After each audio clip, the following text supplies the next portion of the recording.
Dann schaue ich immer, ob es frisch gelegte Eier hat. Hallo zusammen, ich bin Susi und ich bin Imkerin und das alles sind meine Haustiere.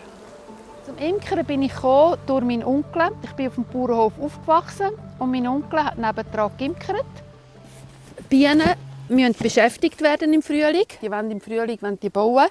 Tue ich ihnen immer wieder frische, leere Honigrämchen reinhängen, damit sie die dann ausbauen können. Das erste Mal, als ich einen Bienenstock aufgemacht habe, war das für mich so ein erhebender Moment von Vorsicht und «Oh Jesus Gott, was mache ich? Hoffentlich mache ich nichts falsch.» In diesen Kästen sind jetzt die Bienenvölker und in jedem Volk hat es eine Königin drin. Wenn man alles richtig macht, geben sie einem eigentlich etwas zurück.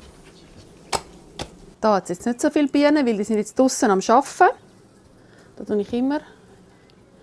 kontrolliere ich immer, ob die Königin drauf sehen, weil man muss der ja Sorge geben, man will sie ja nicht verlieren. Das ist jetzt die Königin. Das ist jetzt eine Wachsschicht, wo die Bienen drauf haben, weil die Zelle ist voll Honig. So, die nicht haben können, die können jetzt draussen rumfliegen.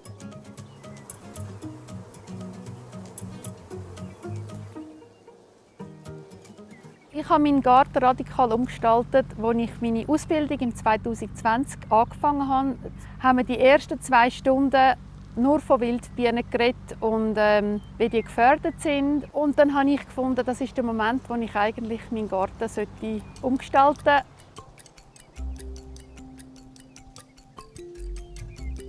Wenn die Schweiz keine Wildbienen mehr hätte, dann würden ganz viele Pflanzen nicht bestäubt werden und die Vögel hätten eigentlich ihre Beeren nicht mehr den Winter durch, weil die Honigbienen die kann nicht alles bestäuben gehen.